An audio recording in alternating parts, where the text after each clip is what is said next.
श्री नीरज कुमार जी मौजूद हैं। भारतीय पुलिस सेवा के वरिष्ठ अधिकारी व लेखक नीरज कुमार जी का जन्म 4 जुलाई 1953 को हुआ था। आपका जोशीला और साहसी करियर 37 इयर्स के दौरान फैला रहा और उसमें 9 साल सीबीआई से जुड़े केसों में भी आप सम्मानित रहे। 1976 बैच के आईपीएस अफसर के रूप में श्री कुमार दिल्ली पुलिस के कई पदों पर रहे और कई महत्वपूर्ण जिम्मेवारियां निभाई। आप बहुचर्चित निर्भया रेप केस के खुलासे के पीछे भी थे। इतना ही नहीं, आपने 1993 मुंबई सीरियल ब्लास्ट के बाद सीबीआई जांच टीम की अनुगाई की थी और आपकी टीम ने 20 से अधिक भगोड़ों को जेल की सलाखों के पीछे पहुंचाया था। आपके खाते में दुबई से अमेरिकी सेंटर के हमलावर आफ्ताब अंसारी की गिरफ्तारी और निर्वासन से के साथ ही दिल्ली में गुजरात के अंडरवर्ल्ड डॉन अब्दुल लतीफ की गिरफ्तारी का श्रेय भी जाता है। आपकी उपलब्धियों की सूची काफी लंबी और अधिक रोमांचक है। यही वजह थी कि underworld Mumbai blast case, economic offence ring, fake lottery draw, cricket सट्टा, निर्भया केस आदि के इन्वेस्टिगेशन से जुड़े श्री कुमार के पास पुस्तक लिखने का ऑफर प्रकाशनों की ओर से ही आया। श्री कुमार जी की पहली पुस्तक dial D for Don CBI के अभियान के दिलचस्प किस्से हैं। ये पुस्तक पहले अंग्रेजी में छपी और फिर हिंदी में। इसमें Mumbai bomb blast, Dawood Ibrahim, cricket match fixing, आतंकवादी घटनाओं में पाकिस्तान का हाथ, जिहादी समूह, अमेरिकी सेंटर पर हमला जैसी घटनाएं, उसकी साजिशें और जांच की कहानी बेहद दिलचस्प ढंग से लिखी हुई है। आपकी दूसरी पुस्तक खाकी फाइल्स पुलिस मिशन के बारे में है। इस पुस्तक में भारतीय पार्लियामेंट पे टेररिस्ट हमला और निर्भया रेप केस से जुड़ी घटनाएं और उनकी जांच से संबंधित अनुभवों को लिखा हुआ है। इसलिए अब आपका कोई वक्त ना लिया जाए और सीधे इनके साथ एक जोशीला यात्रा शुरू करते हैं। आज हमारी कॉन्वर्सेशनलिस्ट हैं डॉक्टर मीतू सिंह। ये एक एनेस्थीसिस्ट स्पेशलिस्ट हैं और अब अपना एक योगा स्टूडियो चलाती हैं। ये एक सर्टिफाइड योगा प्रैक्टिशनर और टीचर हैं। आप दोनों का स्वागत है। So a big round of applause. Let's sit back and enjoy the conversation. वह कलम के सभी प्रशंसकों के लिए गर्व और हर्ष का विषय है कि आज हमारे बीच एक ऐसी शख्सियत हैं जिन्होंने 2 परस्पर विरोधाभासी क्षेत्रों में महारत हासिल की है। नीरज जी, जैसा अभी अंशु ने हमें बताया, एक रिटायर्ड आईपीएस ऑफिसर हैं और 2 पुस्तकें इन्होंने लिखी हैं। इसमें डायल डी फॉर डॉन जो कि 2015 में आई थी और अभी 2019 में प्रकाशित हुई Khaki files. Dial D for Don originally English में लिखी गई थी, लेकिन इसका अनुवाद मराठी, कन्नड़, मलयालम और अभी मुझे बताया फ्रेंच में भी इट इज अंडर प्रोग्रेस। खाकी फाइल्स का अभी हिंदी जो वर्जन है वो मैं दिसंबर तक उपलब्ध। So Neeraj ji, I am very honoured to have you here. आपका स्वागत है हमारे शहर में। Thank you so much Meetu ji. So सबसे पहले जानना चाहूंगी कि क्या ये लेखक सदा से आपके भीतर छुपा हुआ था? क्या आप स्कूल कॉलेज में भी लेखन से जुड़े थे या पुलिस करियर में कुछ ऐसे घटनाक्रम हुए जिन्होंने आपकी कहानी को सबके समक्ष रखने के लिए आपको प्रेरणा दी? What was the turning point which drove you towards writing your memoirs? इसके पहले कि मैं आपके पहले प्रश्न का जवाब दूं, मैं सबसे पहले तो प्रभा खैतान फाउंडेशन और उसमें भी विशेषकर अनिंदिता जी जो कलकत्ते से इतनी दूर यहाँ आज उपस्थित हैं, उनको और उनकी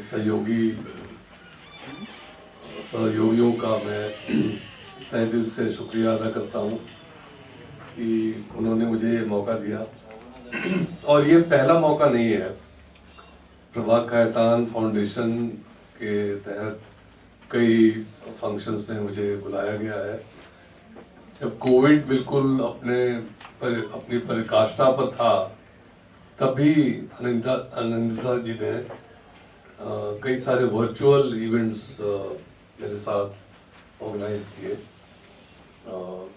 हैदराबाद में, बेंगलोर में। और तो मैं ये कहूँगा कि अनिंदिता जी के साथ मेरा एक म्यूचुअल एडमिरेशन क्लब है। मैं उनको उनकी अफेक्शनेट उनके नेचर को बहुत पसंद करता हूँ, और वो हमेशा जब भी कोई इवेंट करती हैं तो उनका एक बहुत स्टाइल होता है करने का, और मैं उस स्टाइल की दाद देता हूँ, प्रशंसा करता हूँ, और मैं उनका शुक्रिया अदा करता हूँ, और उनके सारे सहयोगियों का भी शुक्रिया अदा करता हूँ।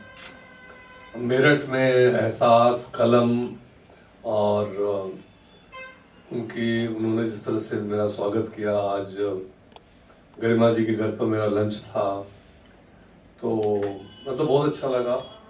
और इस तरह आप लोगों ने एक महफिल करके मुझे यहाँ सम्मानित किया। मैं आप लोगों सबों का, जो आप लोगों ने एक वर्किंग डे पर वक्त निकाल कर आप लोग यहाँ आए हैं मुझसे मिलने के लिए, मुझको सुनने के लिए, मैं आप सबको बहुत बहुत धन्यवाद करना चाहूँगा।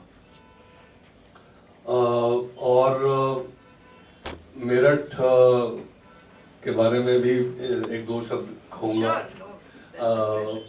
मेरठ का जब भी जिक्र होता है तो लोग first war of Indian independence के बारे में सोचते हैं। यहाँ से ही बगावत शुरू हुई थी, और कहा यहाँ पर जो एक नारा लगाया गया था, दिल्ली चलो, यहीं से दिल्ली चलो का नारा लगा था।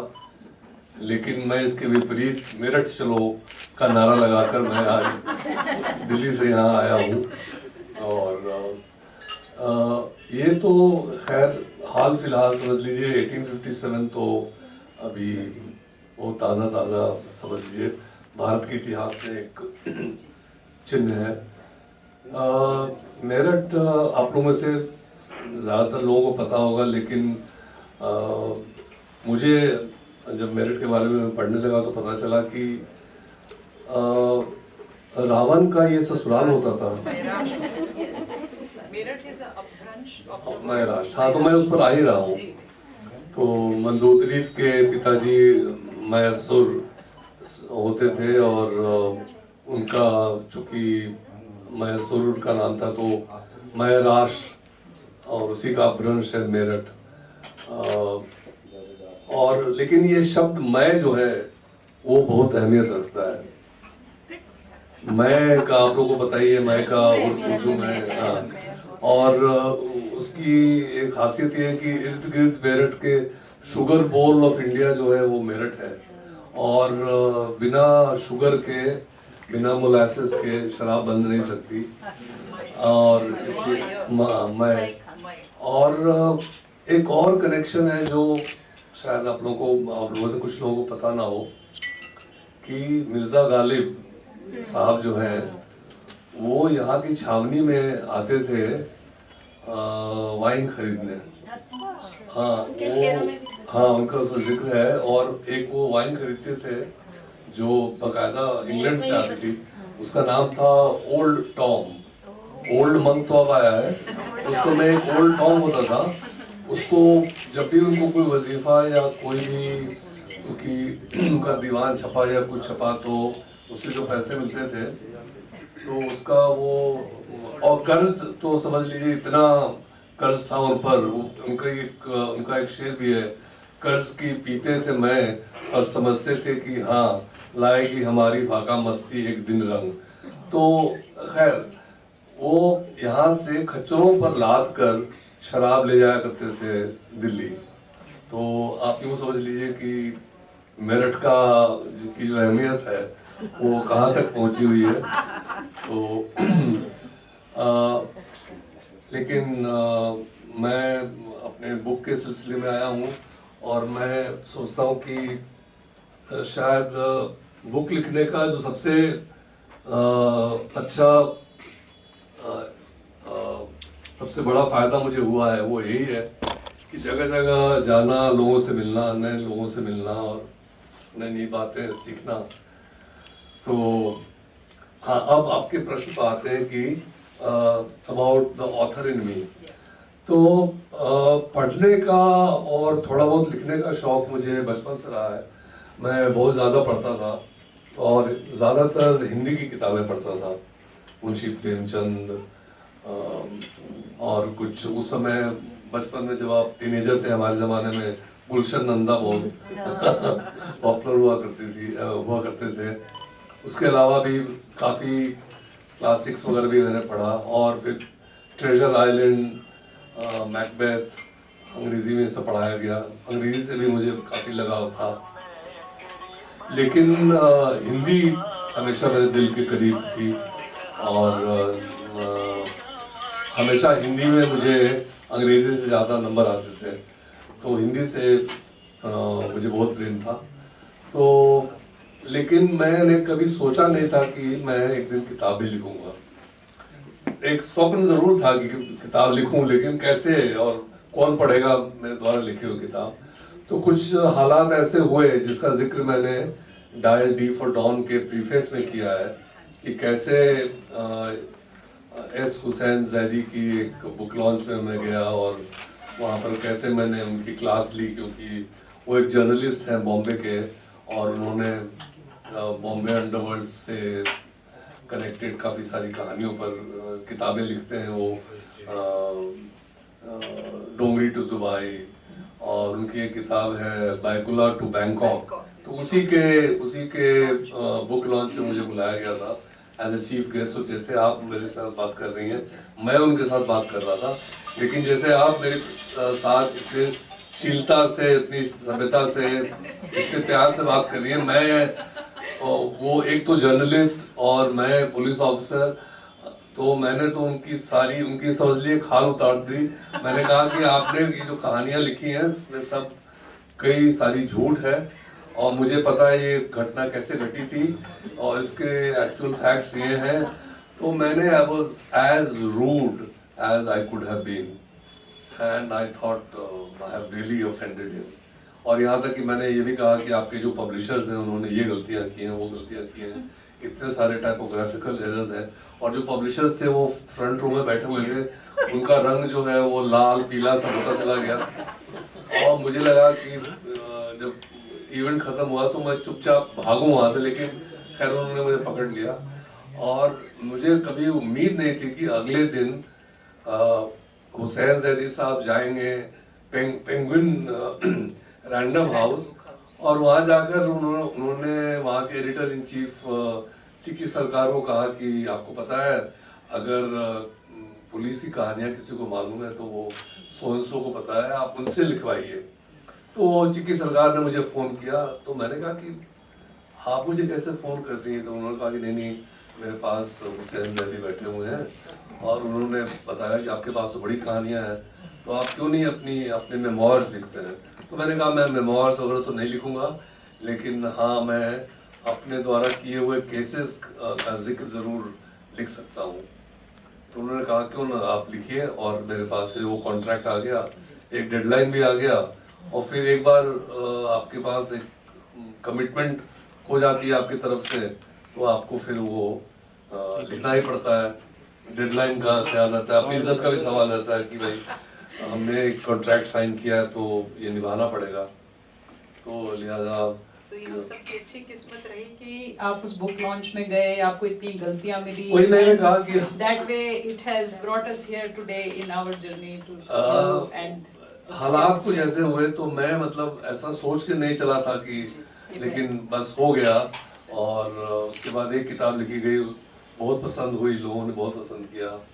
उसके राइट्स नीरज पांडे नाम के बहुत मशहूर फिल्म प्रोड्यूसर डायरेक्टर हैं, उन्होंने पूरे किताब के राइट्स ले रखे हैं, पता नहीं उस पर से कितने सीरीज और कितने मूवीज बनाए हैं, मुझे नहीं मालूम। लेकिन तो जब इतना पॉपुलर हुआ, उसका अनुवाद हुआ इतनी सारी भाषाओं में, तो फिर मुझे थोड़ा सा हौसला अफजाई हुई और फिर मैंने दूसरी किताब पेंगुइन के लिए लिख दी। तो ये है मेरा छोटा सा सफर। Very nice, good fortune. अच्छा, पुलिस, थाना, एफआईआर, ये ऐसे शब्द हैं जो आम आदमी के मन में एक घबराहट, बेचैनी पैदा करते हैं, असहज कर देते हैं। झंझट में कौन पड़े is the common thought. So since you've been the part, you've been at the helm of the police, you've been Commissioner of Police, DG Prisons. So I want to ask you that why is the system so complicated? कितनी जटिल व्यवस्था क्यों है? Isn't the police about law enforcement, protecting us? But जो छवि है, जो common, I think most of us have experienced that, we all shy away.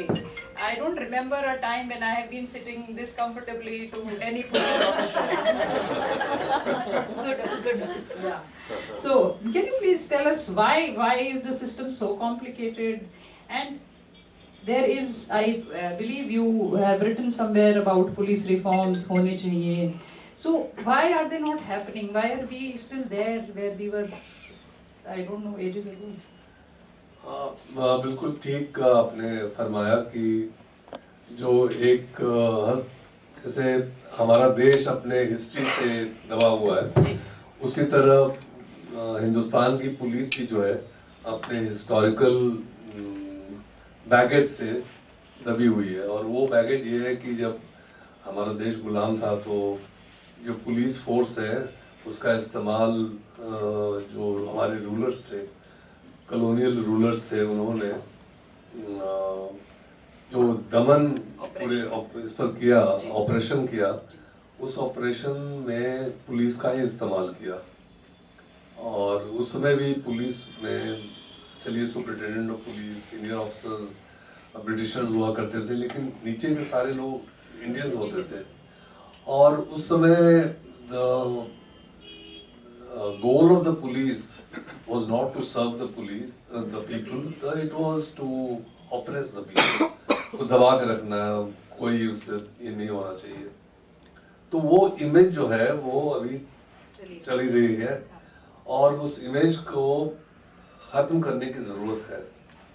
लेकिन वो एक बहुत ही स्लो प्रोसेस है और उस हम लोग को जरूरत है इस बात की, और खासकर पुलिस लीडर्स को, जैसे कि मैं हूँ या मेरे और कॉलीग्स हैं जो इंडियन पुलिस सर्विस के और जो सीनियर ऑफिसर्स हैं पुलिस के, ये जिम्मेवारी हमारी बनती है कि हम इस इमेज को बिल्कुल खंडित करें, बिल्कुल ख़त्म करें और एक नया इमेज क्रिएट करें कि लोग खुल के जाके बात कर सकें। और लेकिन उसमें मीतू जी इसके लिए ज़रूरी है कि हम एक दूसरे से बहुत आपस में मिले।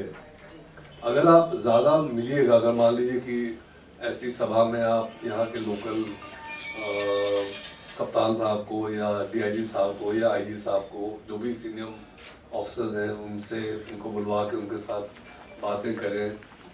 और केवल सीनियर ऑफिसर्स ही नहीं, जूनियर ऑफिसर्स, मान लीजिए कि थाने लेवल पर वहाँ के रिस्पेक्टेबल से मिलके, वहाँ के जो ऑफिसर इंचार्ज हैं उनको बुला लें, और जो सब इंस्पेक्टर्स हैं, जो लोग, हम लोग को एक ये है कि सब इंस्पेक्टर्स लोअर लेवल के लोग हैं, लेकिन आप जब उनसे मिलेंगे तो आप यकीन नहीं करेंगे वो क्या है, उनमें क्या अच्छी बातें हैं, कितना टैलेंट है उनमें, कितनी जानकारी है उनमें, तो उसका आप अंदाजा नहीं लगा सकते।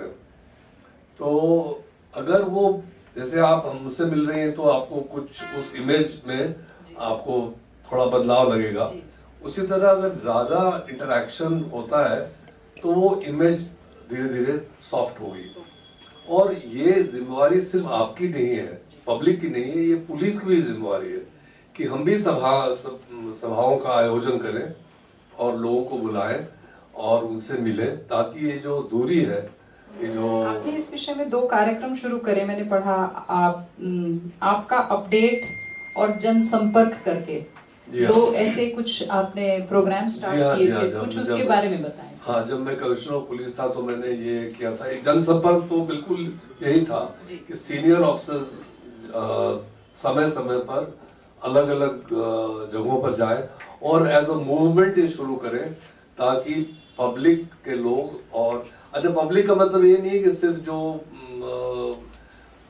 हैव्स हैं सिर्फ वही लोग आए, जी, आम लोग भी आए, कुछ एक मिक्सचर सा हो और सिर्फ वहाँ के सीनियर अफसर ही बात न करें, officer incharge of the police station ही बात करें और सब लोग बात करें।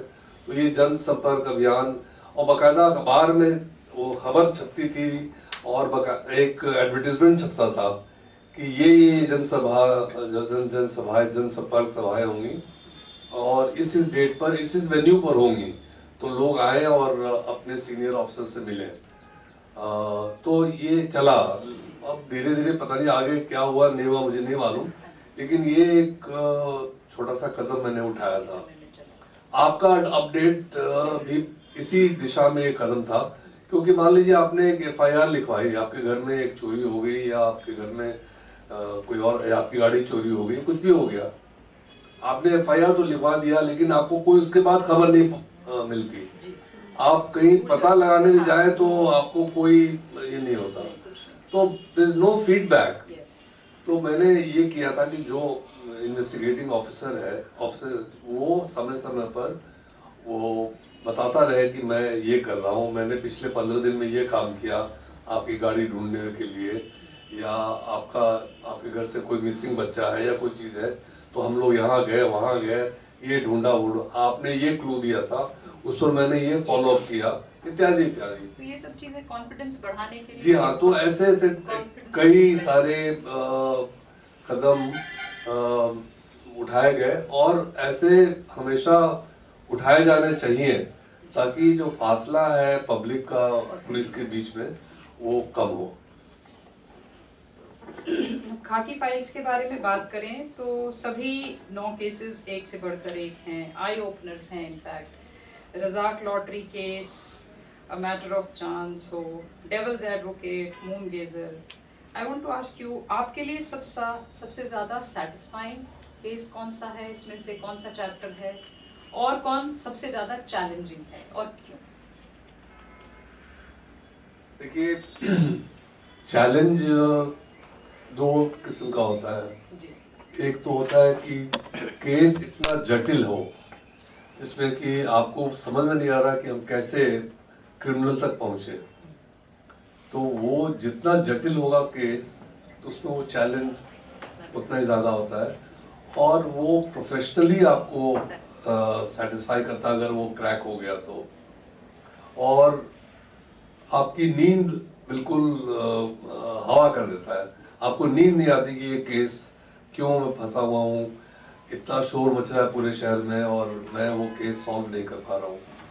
तो एक उसमें केस है मून गेजर जिस पर डेली क्राइम सीजन 2 बन रहा है और उम्मीद है कि अगले साल फर्स्ट हाफ में आ जाएगा वो। तो उसमें क्या था कि एक गैंग था, अर्स्टवाइल क्रिमिनल ट्राइब, वो लोग पारदीस कहे जाते हैं, ज़्यादातर वो मध्य प्रदेश के गुना डिस्ट्रिक्ट के रहने वाले हैं। वहाँ से वो आते थे रात में और पहले घर कोई टारगेट कर लेते थे। टारगेट घर ढूंढने के लिए वो पहले किसी भेष में वो घूमते थे इलाके में, जैसे बलून बेचने के बहाने से वो आते थे। वो बलून बेच रहे हैं और देख रहे हैं कौन सा घर है जिसमें हम घुस सकते हैं आसानी से, और वो जो सेलेक्ट करते थे वो बड़ा इंटरेस्टिंग है। वो देखते थे कि वहाँ जो कपड़े सूख रहे हैं वो कितने अच्छे हैं बाहर, अगर कपड़े बहुत अच्छे क्वालिटी के हैं इसका मतलब यहाँ माल है घर के अंदर। और फिर देखते थे कि घर के पीछे का दरवाजा पीछे से एंट्री होगी कि आगे से एंट्री होगी, वो पूरा सब देखते थे। फिर घर के पास कहीं इकट्ठा होने की कोई जगह है कि नहीं, एकत्रित होने के लिए कोई पार्क या कोई छोटी सी जगह, खाली जगह है कि नहीं। तो ये सब ढूंढ के वो टारगेट उन्होंने डिसाइड कर लिया कि ये टारगेट, ये घर है, इसमें एंट्री हम पीछे से करेंगे। बहुत ही वीक लगता है, ये दरवाज़ा आसानी से टूट जाएगा। अब हम यहाँ इकट्ठे होंगे, यहाँ बैठेंगे और फिर जब रात हो जाएगी, सो जाएंगे, बत्ती वत्ती ऑफ हो जाएगा, तब हम लोग पीछे से घुसेंगे।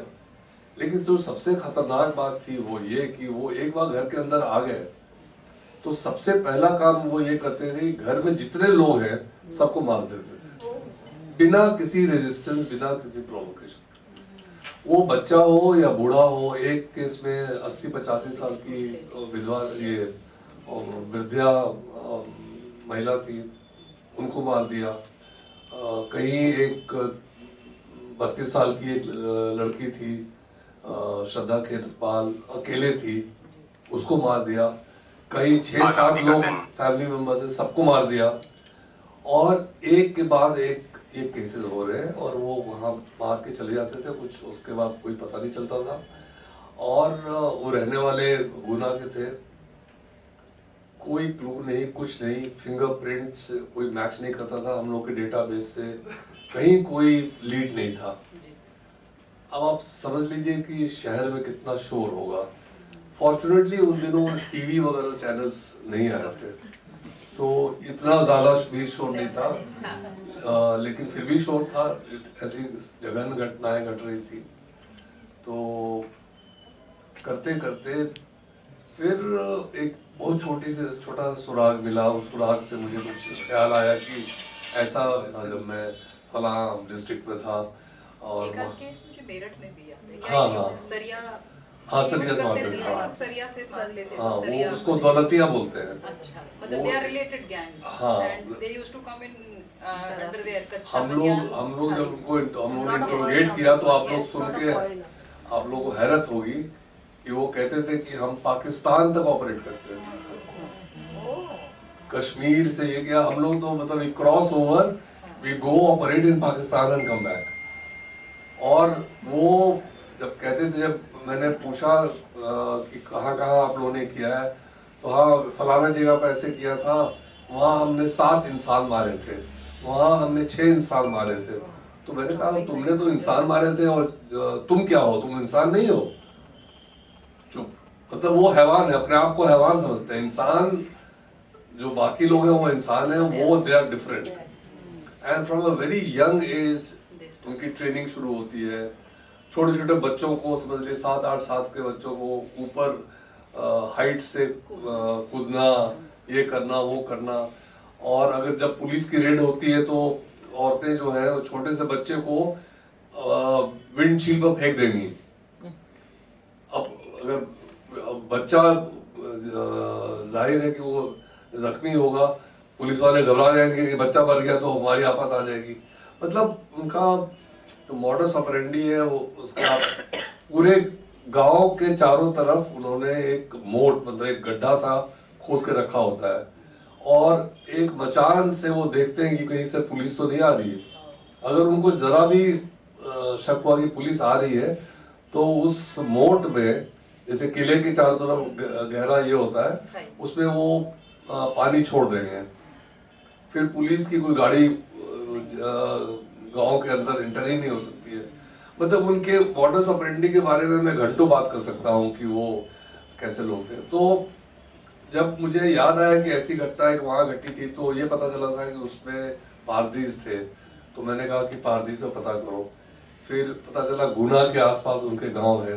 एक सब इंस्पेक्टर को, जो जिसके ऊपर एक बहुत सीरियस चार्ज था और उसको हम लोगों ने लाइन हाजिर करके रखा हुआ था, लेकिन वो था बहुत तेज शातिर सब इंस्पेक्टर। उसको मैंने बुलाया अपने दफ्तर में, बोला कि मैंने कहा कि देखो, नरेश उसका नाम था, मैंने कहा नरेश ये मौका है for you to redeem yourself. अगर तुम वहां जाकर इन केसेस के मुतालिक कोई खबर ला सके तो I reinstate you and you will come back into the service with honour. तो वो गया। He was a suspended sub-inspector. He went there, he camped for several weeks वो गांव गांव घूमा, उनकी सारी चीज जो भी मैं आपको बता रहा हूँ उसी का स्टडी, उसने समझ लीजिए सोशियोलॉजिकल स्टडी किया सारे गांव का, ट्राइब का, कि वो कैसे ऑपरेट करते हैं। और एक वो लाया, वही रॉड जिसका आप जिक्र कर रही है, वो एक सर्टेन शेप का बना होता है, उस शेप में उसको दौलतिया बोलते हैं, मतलब दौलत कमाने का वो औजार है, रॉड आयरन का।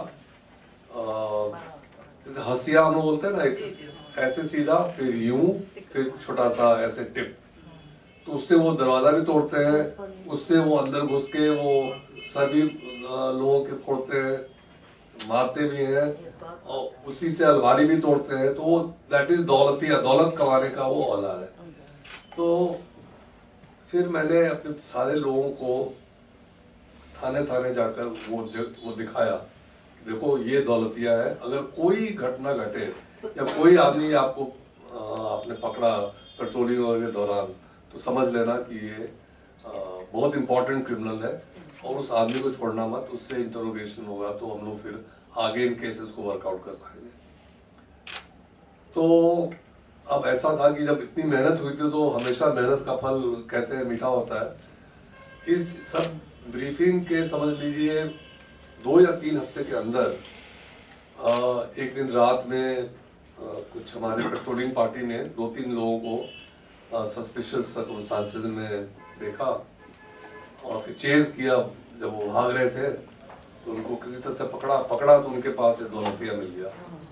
तो समझ लिया कि ये आदमी, तो तुरंत खबर आई, मुझे भी खबर आई, मैं एरिया का डीसीपी था, तुरंत हम लोग गए, उससे जब बातचीत तो they are very very hardened criminals, बहुत ही हार्डेंड। लेकिन खैर उन्होंने बताया कि हाँ मैं पारदी हूँ और मैं फलानी जगह से आया हूँ, साथी कहाँ है, तो साथी वहाँ है। फिर रेड हुई, फिर और लोग पकड़े गए, उनमें से करते करते, लेकिन to cut a long story short, वो गैंग बस्ट हुआ और उन्होंने कन्फेस किया कि सारे cases, 13 cases one after the other, सारे केसेस में वो की शमूलियत थी और सारे केसेस वर्कआउट हुए, केस प्रॉपर्टी रिकवरी हुई, वो लोग पकड़े गए, उनकी हैंगिंग हुई। तो ये so from professional point of view that, लेकिन इससे भी ज्यादा जो मेरे ऊपर प्रेशर और एक बहुत बड़ा हंगामा वो निर्भया है, क्योंकि it assumed not only a national but an international, और एवरीबॉडी वांटेड माय हेड कि commissioner should go, commissioner should go, commissioner should resign, why haven't he been sacked and this and that. तो वो एक दूसरे हालात है। यहाँ तो टाइम था सॉल्व करने के लिए, वहाँ टाइम ही नहीं था, लेकिन 72 घंटे के अंदर कुछ ऊपर वाली कृपा हुई, हमारे लोगों की, ऐसे काबिल हमारे अफसर थे कि उन लोगों ने वो केस को सॉल्व किया और हम लोगों ने सबके मुंह बंद किए और जो क्रिमिनल्स थे उनको भी फांसी के फंदे तक पहुंचा दिया। तो that was another very challenging case. So आपका और हमारा हाल कुछ ऐसा ही है। एक साथ डॉक्टर्स में भी जो बहुत इंटरेस्टिंग केस होता है, अनफॉर्चुनेटली वो सबसे सीरियस पेशेंट्स होता है। Similar is with you. It may look very satisfying and interesting, but of course it has a darker side to it. So you spoke about Nirbhaya, आपने बात करी, तो आपने असंख्य अपराधियों को बहुत करीब से देखा होगा, पर अपराधी कहीं और से नहीं आते, वो भी हमारे समाज का ही एक वो है। So what do you think after all these years? आपको कुछ ऐसा है कि कुछ ऐसी घटनाक्रम होती है या ऐसे सर्कमस्टांसेस होते हैं कि वो लोग क्राइम की तरफ आते हैं? And have you seen the other side of hardened criminals also? I believe everyone has a good side, that is what my thinking is. तो आपने कहीं लिखा भी है कि कुछ परसेंट ही ऐसे होते हैं जो इनकरेक्टेबल होते हैं, बाकी सब में स्कोप ऑफ रिफॉर्म भी है। You been DGP prisons also, so what as educated बुद्धिजीवी वर्ग, जो भी हम संभ्रांत लोग कहें, अपने आप को कुछ भी कहें, is there any way in which we can contribute? या रिफॉर्म कहाँ से शुरू होना चाहिए? I always believe prevention is always better than cure. So what can we do जिससे हमारी आने वाली जो पीढ़ियाँ हैं, बच्चे हैं हमारे, वो ज़्यादा संवेदनशील, ज़्यादा एम्पैथिक बने, आगे भगवान ना करे किसी को निर्भया सॉल्व करना पड़े? देखिए सबसे बड़ी बात है कि there is no hard and fast rule. आप लोग यू मैनेज पीपल्स हेल्थ, आपने भी देखा होगा कि there is no there is no never no and no no never. Hard and fast rule. We say it's all genes, but sometimes you are born with very good genes, yet you are you can be very sickly. You can have very bad genes, yet you can be. Sometimes you feel that somebody who takes very good care of himself or herself, yet that person falls sick. So there is no hard and fast rule as far as health goes. Similarly, there is no hard and fast rule about crime. It is not as if की circumstances की वजह से वो बेचारा criminal बन गया. कई दफा सर्कमस्टांसेस बिल्कुल ठीक रहते हैं, एक भाई जो है बहुत आगे बढ़ जाता है, बहुत बड़ा ये हो जाता है, another brother becomes hardened criminal. बहुत सारे केसेस हैं, मूवीज वगैरह में तो आपने देखा ही है. तो so crime also there is no hard and fast rule. And when you are dealing with a case of crime, the first rule is do not jump to any conclusion. Keep your eyes open and just pick up clues, put them together. Just like कि आपने किसी patient को कहा कि sir ये सारे test करा लो, सिर्फ टेस्ट के रिपोर्ट पर you are not treating the test report, the lab report. You are treating the patient. You have to correlate the test report with the human being and take a holistic view. Similarly, when you're dealing with crime, you pick up clues and take a holistic view. And if you jump to conclusions, which police officers sometimes do, और बस यही पकड़ लो, इसी ने किया होगा, जल्दी से उसको बंद कर दिया और केस खत्म कर दिया. आरुषि तलवार केस, वैसे बहुत सारे केसेस हैं. इसमें people jump to conclusions, गलत आदमी को पकड़ लिया, उसके बाद एक बार पकड़ लिया तो अब उसको कहे हाँ यही है, और अंत में प्रूव हुआ कि साहब वो बेचारा इनोसेंट था. कई दफा तो कन्विक्शन तक करा देते हैं पुलिस वाले इनोसेंट लोगों की. तो unless you have a scientific approach, just like in medicine, if you do not have a scientific, policing is also called the science. There's something called police science. We have police science congress also. So a good policeman is a scientist. He is not just गए अपना डंडा चलाया और solve कर दिया, सामने जो पकड़ हाथ में आ गया उसको पकड़ के बंद कर दिया और बात खत्म हो गई. He has to, a good police officer is a scientist. He will go step by step like a scientist. So making of a criminal is again on account of a lot of things, it can also be said that some people are born criminals. The brain, the structure of the brain is such that he has to be a criminal. It has got something to do with the structure of his brain. ये हम लोग को पढ़ाया जाता है. It is a fact of life. And some people, yes, circumstances do contribute to.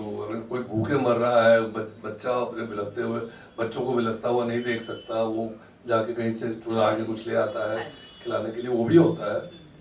और ऐसा भी होता है कि किसी के पास सब कुछ है लेकिन वो फ्रॉड करने में और चीटिंग करने में और 2 नंबर का पैसा बनाने में उसकी भूख जो है, पैसे की भूख कभी खत्म ही नहीं होगी.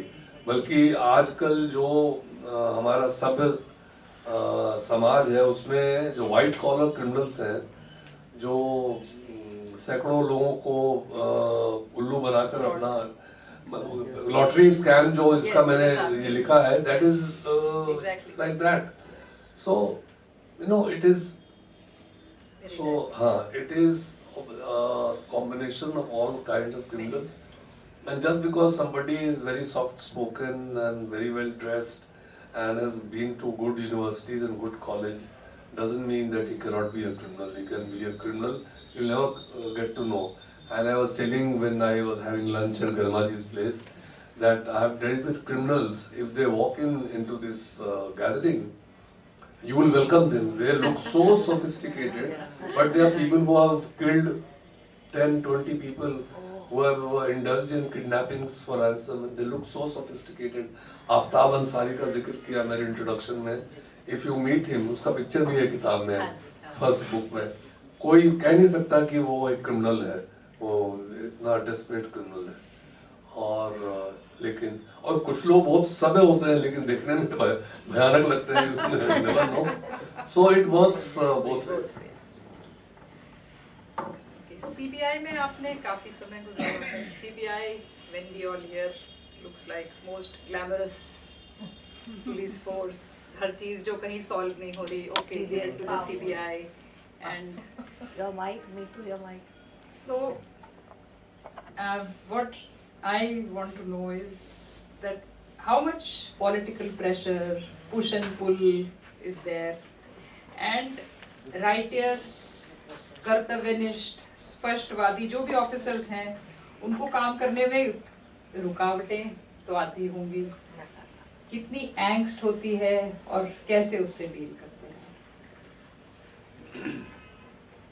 देखिए, निश्चित तौर पर इंटरफेरेंस होता है और ये भी कहना गलत नहीं होगा कि धीरे धीरे वो इंटरफेरेंस का जो लेवल है, स्तर है, वो बढ़ता चला जा रहा है.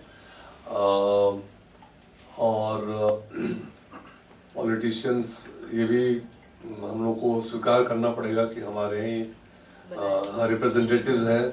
हम लोग उनको अगर एक मेंबर ऑफ पार्लियामेंट साहब आपके घर आ जाए तो आप भाग भाग हो जाएंगे. आप उनका पूरे मोहल्ले में कहेंगे साहब हमारे घर एमपी साहब आ रहे हैं या एमएलए साहब आ रहे हैं. एमएलए क्या, कॉर्पोरेटर को भी आप सबका स्वागत करेंगे. वो is a person of some stature and so on, representative of now. एक पहलू तो ये है कि he is a spokesperson for all of us. You have elected him. If you have an issue you can go and meet him. If you have an issue with the police, you will go to him first. कि ये थानेदार जो है सुन नहीं रहा है या हमारी मदद नहीं कर रहा है इत्यादि. तो वो ये है. So that is positive interference. You know, he is speaking on your behalf. That is his job because he is your representative. But interference, उस टाइप का interference बहुत कम होता है. जो मेन इंटरफेरेंस होता है वो होता है कि फलाने को वहाँ पोस्ट करो, वहाँ का जो दरोगा होगा वो मेरे चॉइस का होगा, उस थाने का ऑफिसर इंचार्ज इसको लगा तो वो मेरे कास्ट का होना चाहिए, वो मेरे इसका होना चाहिए, इत्यादि इत्यादि. और ज़्यादातर इसके पीछे पैसे का खेल होता है ज़्यादातर. तो उससे बड़ी दिक्कत आती है. मुझे होम मिनिस्टर ऑफ इंडिया के साथ मुझे कहने में बिल्कुल शर्म नहीं आ रही है. होम मिनिस्टर ऑफ इंडिया जो है दिल्ली में ऑफिसर इंचार्ज पोस्ट करने के लिए स्लिप्स बना बना के मुझे दिया करते थे. और जब मैं उनका रिकॉर्ड देखता था तो उन अफसरों का जिनकी वो सिफारिश कर रहे होते थे तो मैं परेशान हो जाता था. 19 पनिशमेंट, 20 पनिशमेंट. और मैं उनको कहता था सर आपने मुझे ये स्लिप दिया था, ये नाम आपने दिया था. और अपने हाथ से लिखते थे शेड्यूल कास्ट, शेड्यूल ट्राइब, क्योंकि वो खुद उसके थे. तो मैं कहता था सर मैंने उसका रिकॉर्ड निकाल के देखा है और देखिए ये रिकॉर्ड है, आप चाहेंगे कि ये इसको मैं ऑफिसर इंचार्ज बना दूं? कुछ बोलते नहीं थे, चुप रह जाते थे. तो लेकिन उनको अंदर अंदर ये था कि अच्छा मैं होम मिनिस्टर ऑफ इंडिया हूँ और यहाँ का कमिश्नर मेरी एक बात सुन नहीं रहा है. तो ये उनके मन में वो उनको कुड़न थी कि. और एक ऐसा मौका आया कि he caught me on a weak wicket और फिर वो मेरे पीछे पड़ गए कि अच्छा तुमने मेरी सुनवाई नहीं की थी, अब तुमको मैं सिखाता हूँ. तो खैर वो कहानी बहुत लंबी सी है, उसमें मैं नहीं जाऊँगा. तो ये इंटरफियरेंस जो है ये बड़ा बहुत दुख देता है. तो और दूसरा होता है कि कई दफा वो कहते हैं कि साहब इसको ठीक करना है, ये फलाना वो दूसरी पार्टी का है या वो दूसरी जाति का है, वो ऐसा है, इस क्रिमिनल को ये तो मेरे पार्टी का है, इसको छोड़ देना, उसको ठीक कर देना. तो फिर आपके साथ ये हो जाता है. Now it depends upon you and your own character. You cannot arrest an innocent person there cannot be a bigger crime than arresting an innocent person. You know, so I used to tell my staff कि भाई इससे बड़ा पाप तो कुछ हो ही नहीं सकता. केस अगर नहीं वर्कआउट होता है मत हो, लेकिन एक इनोसेंट आदमी को मत पकड़ना. तो बड़ी तकलीफ होती थी कि भाई इसको पकड़ लीजिए. अब पुलिस ऑफिसर अगर अपना कॉम्प्रोमाइज करने के लिए तैयार बैठा है कि मैं तो अपने नंबर बनाने के लिए, पोस्ट रिटायरमेंट जॉब के लिए, या ये बनने के लिए या वो बनने के लिए, डीजीपी बनने के लिए मैं तो कुछ भी करूंगा, तो फिर तो उसकी कोई अंत नहीं है. और वो भी भागते हैं कि ये आदमी कितना तक कर सकता है. और फिर आप देखेंगे कि सिस्टम में एक तरह के लोग होते हैं जो बहुत फटाफट ऊपर जाते हैं. रिटायरमेंट के बाद भी रिटायर नहीं हो रहे हैं, एक्सटेंशन मिल रहा है, अब तो आपने सुन ही लिया 5 साल का भी हो गया, वो चले जा रहे हैं, they never retire. Why? I mean, are there no other officers available in this country, in the cadre, in the service? Why only that man? You know, the question arises.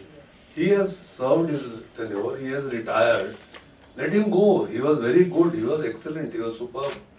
But then there are others who need to be, let them also prove themselves. No, we continue. Why? Because he is so pliable, he will do your bidding. He will do anything for you. So that sort of interference is not acceptable. But you allow that interference. The officers also allow that kind of interference, and they are willing to go by those requests and those. So that is troublesome for the society. Both ways. Making those kind of interferences by the politicians is most condemnable, and officers acceding to their request is also unacceptable. So this is the dialectics of this game, basically.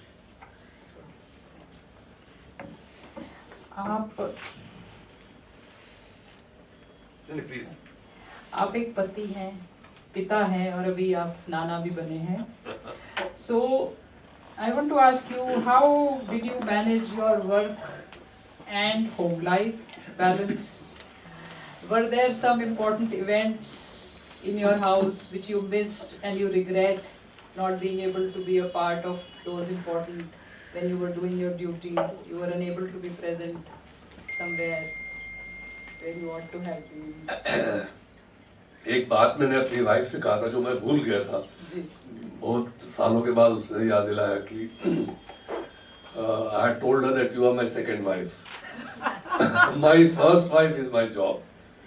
So she cooperated in the sense that she never made me feel कि तुम क्यों नहीं इस पर आए और क्यों late से आए, बच्चों को क्यों नहीं time.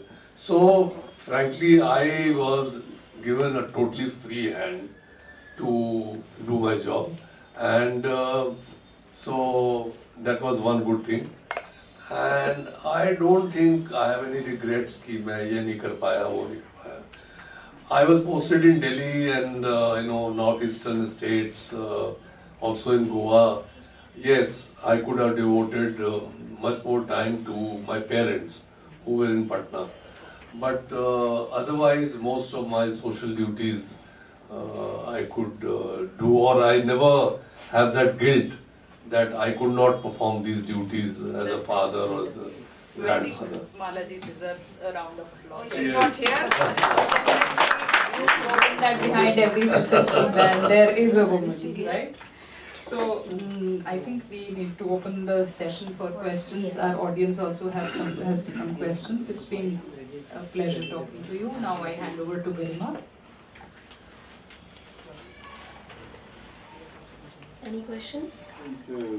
Ongoings in Maharashtra with Shah Rukh Khan's son being arrested, and the entire theatrics that has gone on there. There's too much fuss.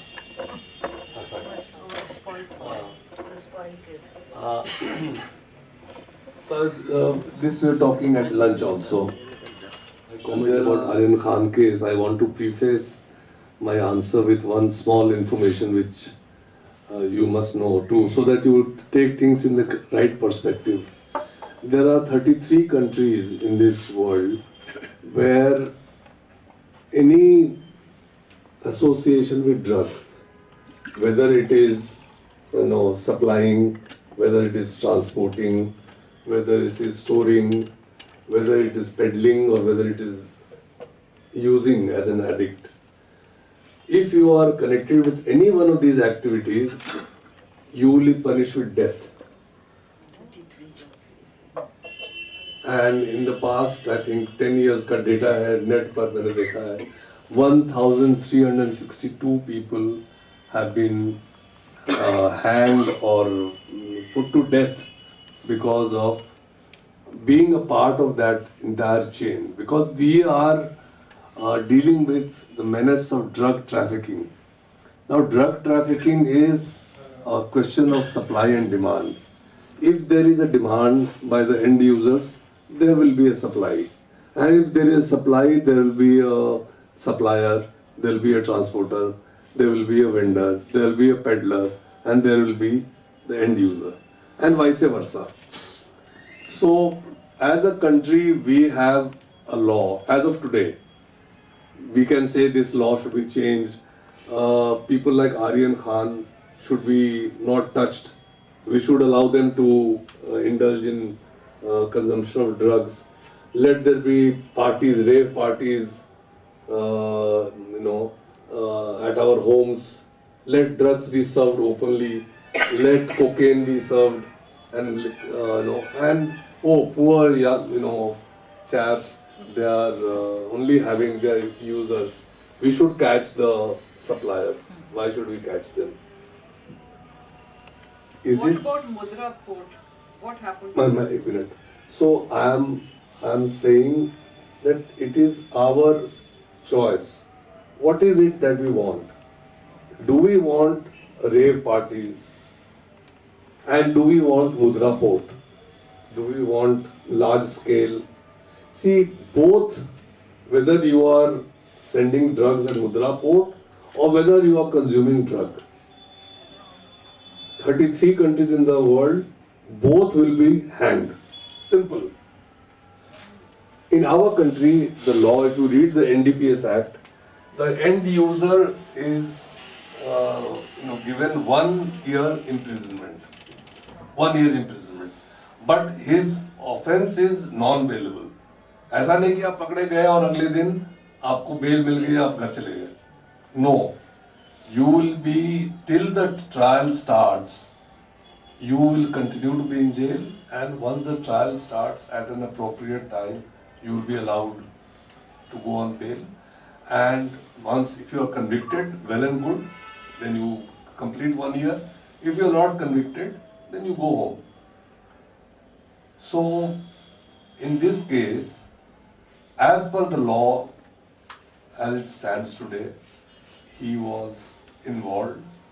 The records on his phone, he was in touch with drug suppliers in a very big way. Through the dark web, there are email exchange, there is WhatsApp messages, etc., etc. I don't know all the details. ये सब में stray bits of information. And he has made a confession also that he uses drugs habitually, etc. तो कहने का मतलब है, अगर हमने अपने आप को ये कानून दिया है तो हम उस कानून से चले. And just because he is Aryan Khan and he is Shah Rukh Khan's son, he should be allowed to go. Then remember, 30,000 boys and girls are presently languishing in jails who are in the same category. They should all be left. If the Mukul Rohatgis and the Kapil Sibbals were to appear for all of them, they will all get bail. But poor people, they can't. So it is for us. Yes, tomorrow we can change our laws. We can say that no, it should be bailable. कर दीजिए, फिर bell हो जाएगी, फिर rape parties आपकी खूब चलेगी। फिर आप कहेंगे पता है नीरज साहब हमारे बगल में एक यहाँ तो ओपनली ड्रग चलता है और पुलिस कुछ नहीं करती। सो जब मैं एक कहानी है इसमें खाकी फाइल्स में, आप पढ़िएगा, जब मैं इंग्लिश में दिलवा दीजिएगा, पढ़ लेंगे। इंग्लिश में दिलवा दीजिएगा, पढ़ लेंगे। है खाकी फाइल्स में है, अंग्रेजी में ही है, अभी तो हिंदी अनुवाद भी नहीं हुआ है। हाँ, तो अनिता जी इनको ये हिंदी की किताब पसंद नहीं है। ऐसे नहीं है सर, प्लीज। नहीं मैं मजाक कर रहा हूँ। सोशल प्लेटफॉर्म पे ऐसे मत बोलिए, अभी कुछ भी हो जाएगा। मैं मजाक कर रहा हूँ। तो उसमें मैंने लिखा है कि गोवा में गया as DGP, openly rape parties होती थी, ओपनली बकायदा पोस्टर्स छपते थे, rape party at so and so place, so and so island, boats departing at so and so time, contact number so and so, email. Sir आपने मेरठ के बारे में सुना है, आपने ये भी सुना होगा जो कावड़ यात्रा होती है, तो अगर आप वो क्लोजली देखेंगे तो वो it's a ongoing rape party which goes on for a very long time. Exactly, that's what I'm saying. Now, exactly that's what I'm saying. Now, what was the choice before me? When I started a drive against those rape parties, I could have said कि it is यहाँ तो आम चलता है, गोवा लोग आते ही इसीलिए। मैंने कहा कि ना, ये तो मैं नहीं होने दूंगा। वो कहानियां पढ़िएगा, होते होते एक के बाद फिर वो पोस्टर्स लगने बंद हो गए, फिर बाय वर्ड ऑफ माउथ होने लगा, व्हाट्सएप मैसेज और ये वो, फिर उनके पीछे भी होते होते करते करते अंत में एक स्थिति यह आ गई कि एमएलए मेरे पास आने लगे कि साहब आपने तो टूरिज्म यहाँ की खत्म कर दी। मैंने लिखा है you have finished the tourism industry of Goa, क्यों आपने रेप पार्टीज बंद कर दी? तो हमने कहा क्या चाहते हैं कि मैं चलने दो? कहता है कि मैं अपने घर में अगर करूंगा तो आप क्या कर लेंगे? मैंने कहा आप करके दिखाइए। And he was having T, सोफे पर बैठे हुए थे मेरे ऑफिस में, उठ के चले गए कि कैसा मेरे से बात कर रहा है। मैंने कहा आप करके दिखाइए। उन्होंने अपने फार्म हाउस पर रेप पार्टी ऑर्गेनाइज की, एमएलए साहब। तो मैंने वो फार्म हाउस के पास हम लोग नहीं गए, फार्म हाउस के अप्रोच रोड पर एक मैंने पिकेट लगा दिया और मैंने कहा जो भी गाड़ी आए रोक कर लोगों के, फॉरेनर, ज्यादातर फॉरेनर्स होते थे, उनका पासपोर्ट चेक करो, उनका वीजा चेक करो। और जैसे ही खबर पहुंची कि साहब आगे पुलिस की पिकेट लगी हुई है, सब लोग भागे वहां से। रेप पार्टी नहीं हुई। उन्होंने जाके फिर चीफ मिनिस्टर से शिकायत कर दी, सिंघम चालू हो गया। हाँ, तो वो फिर तो मतलब अब आप कह सकते हैं सिमिलरली अगर ओपनली कांवरियों के साथ हो रही है, the choice is of the police leadership here, that should we allow it और should we not allow it. If नहीं साहब ये तो धार्मिक है, ये फलाना है, चलने दो। नहीं, it is the choice of the society, the choice of the police leadership. हाँ नहीं आप पूछिए ना। आपने एक पहले क्वेश्चन का जवाब देना था, दैट्स मोर इम्पोर्टेंट। हाँ बोलिए। First question was how do we stop this rot and is there a way out of this political police and underworld nexus? It is उसके ऊपर तो हम लोग बहुत लंबी write a book, many books. We are all responsible for it. And I hope your second wife is happy with your first wife gone. Yes, she is very happy. Now she says कि I am missing my first wife. I am missing your first wife. Yes. Thank you. What has fascinated all of us was the Arushi Talwar case, and even the movie made on that Talwar, which again left it incomplete in the end. Whether the parents were really involved or the servants. Is there an answer to that? For me to say today that so and so was involved, parents were involved or not involved, servants were involved, would not be fair because I am not familiar with all the facts and so on and so forth. तो ये अगर उस case का closure नहीं हो पाया तो मैं सारा जो ब्लेम है वो इन्वेस्टिगेटिंग टीम को देता हूँ, और या जो भी सर्कमस्टांसेस रहे होंगे उस समय क्यों वो लोग नहीं कर पाए। एक छोटी सी बात जो मैंने सुनी है कि पुलिस की टीम वहाँ पर मौके पर पहुंची हुई थी, इन्वेस्टिगेशन शुरू ही हुआ था, तब तक पता चला कि सरदार मनमोहन सिंह जो उस समय प्राइम मिनिस्टर थे वो वहाँ पर गए हुए थे। हरजीत क्या नाम था उनका, जो CPIM के बहुत बड़े, हाँ हरकिशन सिंह सुरजीत साहब बहुत बीमार हैं या गुजर गए हैं, तो उनसे उनका अंतिम दर्शन करने के लिए मनमोहन सिंह साहब अचानक वहां आ गए, तो सारी पुलिस टीम को वहां से वो जगह छोड़ के जाना पड़ा क्राउड कंट्रोल में।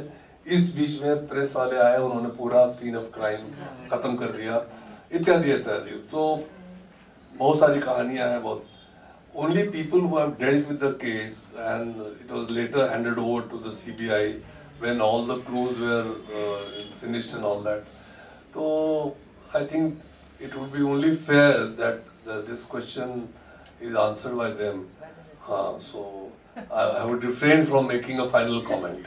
I thought you might have the insight on it. No, I have an opinion, but I would not like to share that opinion because it is not based on all the facts which are so as I said, it is a science. If you do not have the full picture, you should not And this is my first experience, as many of us have had. But one thing I want to know, I'm into education. I just wanted to know how can we train, teach and update the students regarding these drugs as members of society and parents and guardians. Very good question. I really would like to know. That's a Thank very you. very good question. How to take care of your health. Yes, and the good touch and the bad touch in the Yes, schools good, is being yes. judged. So many things Yes. can be taught at the Right. school level, and one of the things is also about drugs, Yes. alcohol, cigarettes, Right. etc., etc. So there has to be very creative programs, just like good touch, bad touch. Yes. You have to do it in a very subtle way, so that the message goes without offending the sensibilities of a child. Similarly, when you are teaching them about drugs, you have to do it in a very subtle and nuanced kind of way, that the message goes to the children by showing, pictures, movies, somebody who, what he became after using drugs. If he took care, if one boy did not fall into the trap, how he, So it is for the teachers to, and also people who are fighting drugs, to Yes. make such educational films Yes. and reach out to schools to so that it can be it can be disseminated to the students, this message.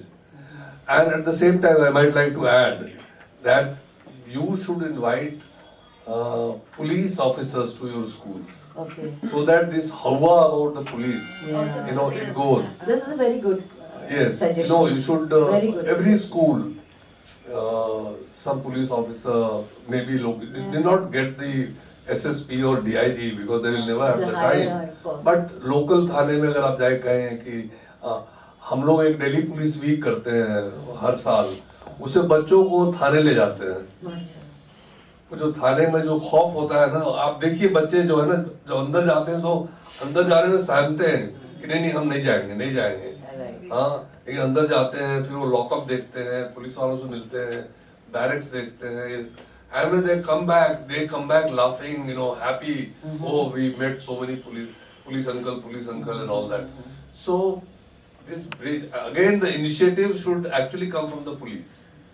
But it can, if it is not coming from the police, you can also take Of the course, initiative. of course. You can request the traffic police guys to come and teach children about road safety and so on and so forth, about drugs. So ये सब तो teachers अगर, and as a teacher you asked me this question, Yes. I am very grateful to you. Oh, thank you so much. Thank you. Thank you. The lady police to teach the girls about how to keep themselves safe, and we inform them about all the numbers which they can dial in case if they are in such a kind of a condition that they need some help. So we had been very much vigilant about it. We taught the girls, and the girls were also very happy about all these things. So we would like to thank the police, the society, that they came and they helped our girls. Yes, rather than just have this fixed notion that, oh, police officers are like this, like that, it is better to meet and find out, are they really that bad? If they are bad, then keep them at a distance. But if they are not, then might as well make friends with them. Also, since you call lady police officers, next time perhaps you can ask them what a career in the police is like. Because so many girls want to, yes, so that also you can make them talk. What is the career for a woman in the police like, Like there was a very big hush-hush about it, the police is coming, what they're going to do. But when they informed the girls about all these things, that you have to be very careful and these are the numbers, these are helplines, so they gave us all the numbers also. So the girls, they were very comfortable. That you can organize a trip of the children to a police station, for instance. That is also nice. So they will go and see, they don't know what a lockup looks like. They don't know what and suddenly, their perspective changes. That, oh, it's not all that bad, as we thought. Or maybe they find it even worse. You never know. So let them find out what it is like.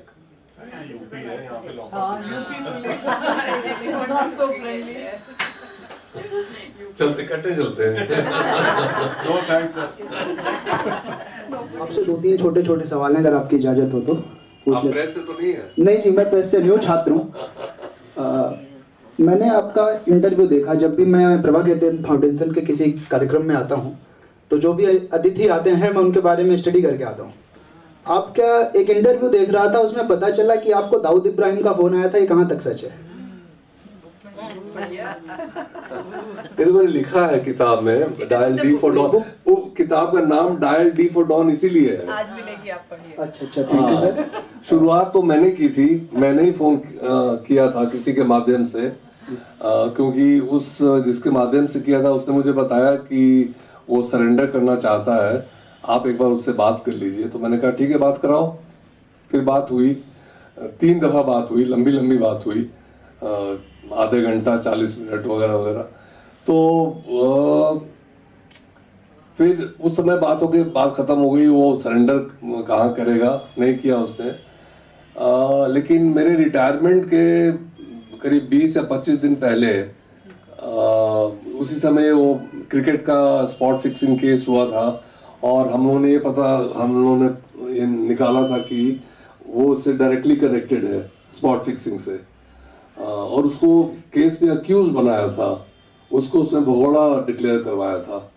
तो ये सब अखबारों में छपा था। तब उसका phone आया कि साहब अब तो पीछा छोड़ दो, अब तो रिटायर होने जा रहे हो। तो ये कहानी ये किताब में मैंने लिखा है, ये सच है। सर, एक सवाल ये था कि आपने कई बार जब एक बड़े संवैधानिक पद पर आप रहे हैं, कई बार जल्दबाजी में फैसले भी लेने पड़ते होंगे। क्या किसी फैसले पर प्रायश्चित किया आपने? कभी भी हुआ हो पूरी नौकरी के कारण में?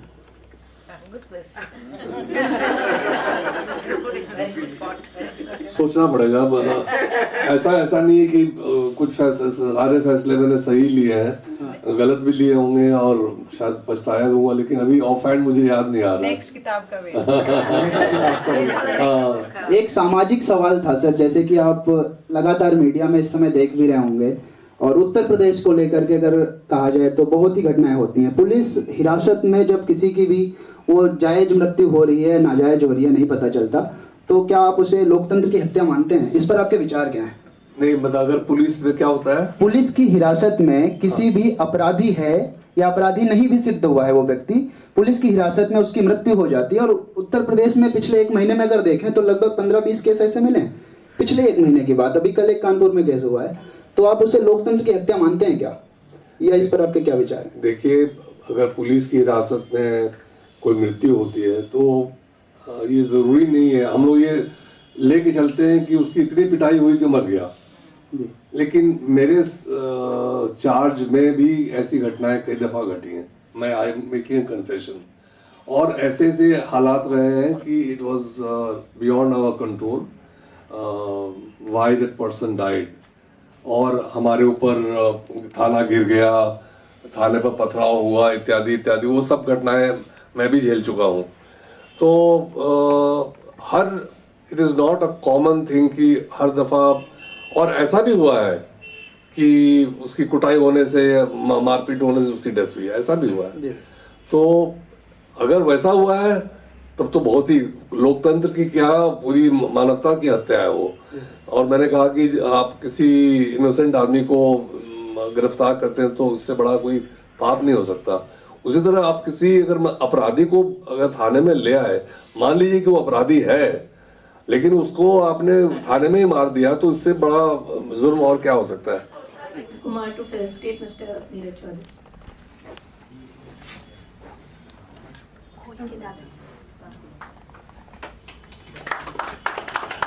This will go to my second wife. We would like Mrs. Anita to felicitate, Dr. Anita to felicitate Mr. Meetu Singh.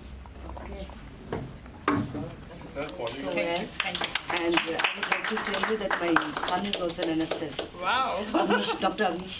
Okay. Yeah, Khodpal. Yes.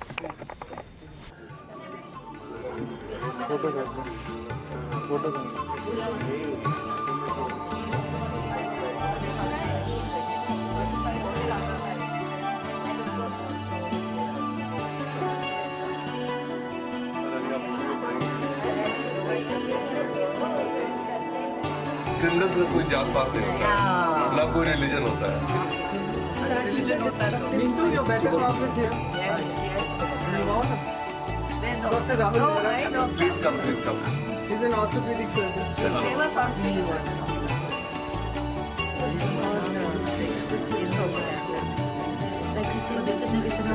No, but what are they doing about the big horse and making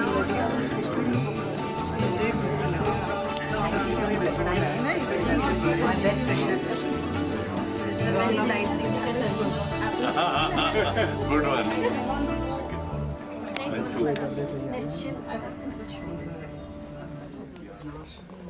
It is always a great honor and a great pleasure to be a part of any event organized by the Prabha Khaitan Foundation.